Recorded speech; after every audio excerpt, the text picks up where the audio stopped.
Let's talk to our students about social media safety. The basics. We live in a digital world.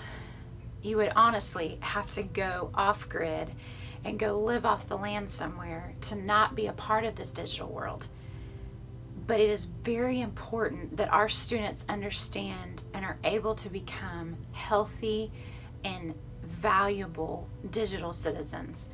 Just like we are citizens of the United States, and there are certain regulations to keep us safe, there are certain regulations and things that we can teach them to keep them safe in this digital world. But probably one of the most important things to remember is it is valuable for you to lead by example. The breakdown.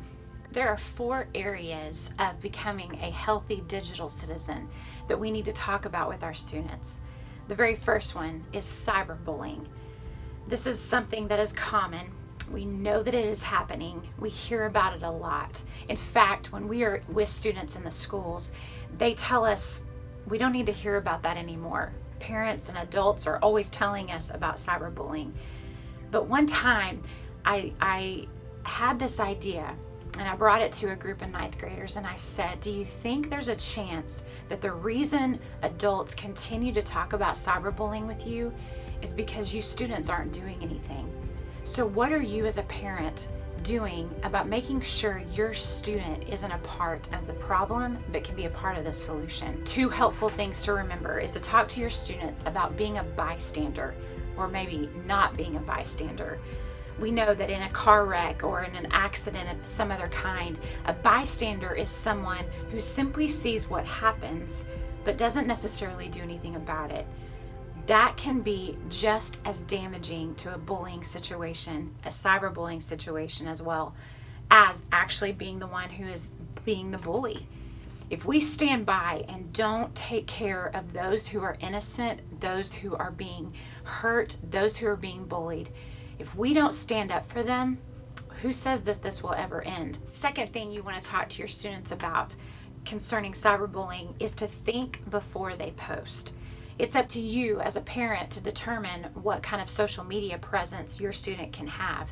But if you've allowed them to be on social media in whatever platform, make sure they understand the value of thinking before they post something. Just like we teach our kids when they're younger, think before you act. Think through something before you react or even act to something. It's the same principle with social media. Too many times we're putting things out there and not thinking, how could that possibly hurt someone? How could that possibly come across wrong? How could that possibly damage someone's day? We want to make sure that our students are thinking before they post and standing up for those who are being bullied. The second area that you want to talk about with social media is what we call TMI, too much information.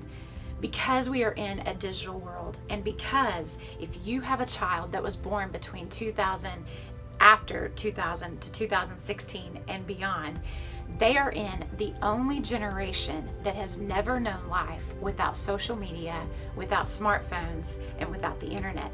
So all they've ever known is putting stuff out. We need to make sure our students know that it's never okay to put everything out. They shouldn't post personal information. Just like we talk to our students about protecting their identity, whether they get a bank account and shredding valuable papers that are old, but we don't want their identity stolen, they need to know that posting too much personal information on the internet or on their social media platforms is just as dangerous. And here's another thing you want to make sure that your students understand. Social media is not the appropriate avenue to work out our issues. Just like we want to make sure they stay safe and not put too much personal information out on social media, we want to make sure they're not airing out their stuff to people who don't care. To be real honest, too much information out there, whether it's personal information, whether it's I'm having a hard day and these are all the details of it, that kind of stuff puts too much out there and it puts them at risk. The third area that you want to talk to your students about with social media is this area of sexting. We know that it's illegal, even though it's a new term and it's come about in the age of smartphones and texting. We need them to know that it is against the law. Sexting involves images, videos and verbiage. So if your student receives an image, a video, or words within a text that makes them feel uncomfortable and they know it's not appropriate, they need to talk to you about it. You immediately get that to the nearest law enforcement officer. If they're at school, they can take it to their administrators or their teachers. But that image, that video, that verbiage needs to be out of their hands and taken to a trusted adult. They need to know that even if they didn't ask for that, if they are caught with it and they haven't told anybody, they could very possibly be putting themselves in danger. So communicate to your students that they need to know what it looks like, they need to know how to deal with it and get it out of their hands as quickly as they can. And the last area that you want to communicate with your students about social media is the area of pornography. I don't have to explain it to you, you know exactly what it is. But sadly, the age of smartphones and texting has brought in a multitude of pornographic images that our students are seeing even if they're not asking for it. In fact, listen to this statistic. 50% of teens have said that they have seen a pornographic image at least once a month and not even asked for it. Do you get that? There is a chance that simply because your student has a phone, they are opening themselves up to the possibility of seeing something that they didn't even ask for. And what we have heard is even unintentional exposure to pornography can lead to a life-changing addiction. We don't want your students caught up in that. I know you don't. So talk to your students about pornography. Talk to them about coming to you as that safe place that they can ask questions, that they can get things out of their hands and to a trusted adult, and they can feel safe and not judged.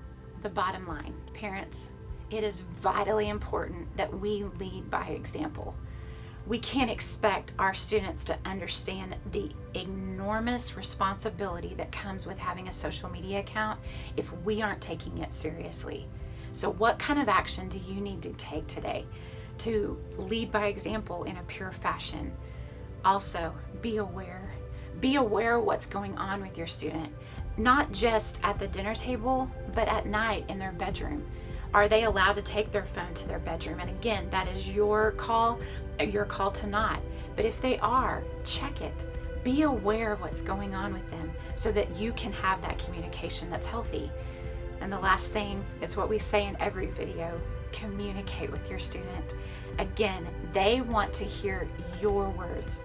They don't need ours. They don't need the media's. They need yours. They need to know that you care not only about what they eat and if they have a roof over their head, but what's going on behind that screen.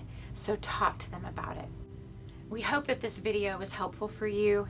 We know that social media is a huge thing. And if you're like me, I'm in the generation that was in college when the internet came out. So I'm learning as it's going. So if there's any way that we can be a help, we can maybe clear things up, we can come alongside you and make this easier, please let us know. Text us anytime.